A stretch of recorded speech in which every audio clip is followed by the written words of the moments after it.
अपने मसाइल को हल करने के लिए सब्सक्राइब करें आपके मसाइल का हल। नमाज के बाद माथे पर हाथ रखकर इस्तिग़फ़ार पढ़ना। नमाज के बाद अक्सर नमाजी अपने माथे के ऊपर हाथ रखते हैं और अस्तग़फ़िरुल्लाह कहते हैं। इसकी क्या हकीकत है? उस्मान मुज़म्मिल कराची से। ये अमल सुन्नत तो नहीं है माथे पे हाथ रखने का, ये खूब समझ लें। मेरा ख़्याल है किसी ने बताया कि इससे हाफ़ज़ा तेज़ होता है, वल्लाहु आलम। लेकिन इस ज़माने में बहरहाल इस अमल को तर्क कर देना चाहिए, क्योंकि लोगों के अमल को देखकर दूसरे लोग इस अमल को सुन्नत समझने लगे हैं। किसी सही हदीस में इसका तज़किरा नहीं है, लिहाजा इस अमल को तर्क कर देना चाहिए इस ज़माने में। क्या दोनों हाथ इस्तेमाल करने से नमाज टूट जाएगी? क्या नमाज में दोनों हाथ इस्तेमाल करने से नमाज टूट जाती है? देखें, नमाज में कम से कम हरकत करनी चाहिए, वो भी जब ज़रूरत हो और जितनी ज़रूरत हो। इसलिए जब एक हाथ से काम हो सकता है, आपको खारिश हो रही है तो एक हाथ से भी हो सकता है, तो दो हाथ क्यों इस्तेमाल कर रहे हैं?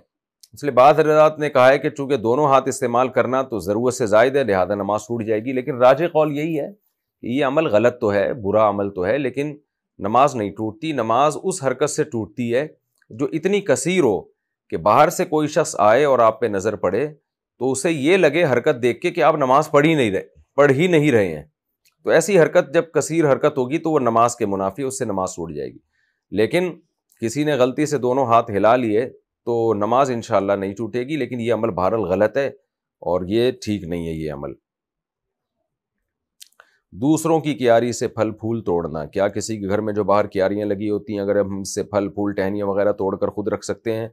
इसमें कोई गुनाह तो नहीं है भाई। उसकी इजाज़त है तो ठीक है, इजाज़त नहीं है तो ठीक नहीं है। बाज़ दफ़ा एक आध फल नीचे गिर गया, उस पर मालिक को कोई एतराज़ होता नहीं है। अब बेर की बेरी लगी हुई है और उसमें चंद बेर नीचे गिर गए, आपने उठा के खा लिए, तो ऐसे मौके पे आम तौर पर मालिक को कोई एतराज़ नहीं होता। बाज़ दफ़ा नीम का दरख्त होता है, आप एक टहनी तोड़ लेते हैं मिसवाक करने के लिए, तो आम तौर पे मालिक को कोई एतराज़ नहीं होता इन चीज़ों पे। तो इतनी छोटी मोटी चीज़ जिसके बारे में आपको यकीन हो कि जो दरख्त का मालिक है वो उसको कोई तकलीफ़ नहीं होगी, तो वो तो जायज़ है। लेकिन इतना उसको लिमिट को क्रॉस करना कि अगर मालिक को पता चल जाए कि किसी ने मेरी दरख्त से इस तरह टहनियाँ तोड़ी हैं या फल खाए हैं तो उसको बुरा लगेगा, तो फिर जायज़ नहीं है।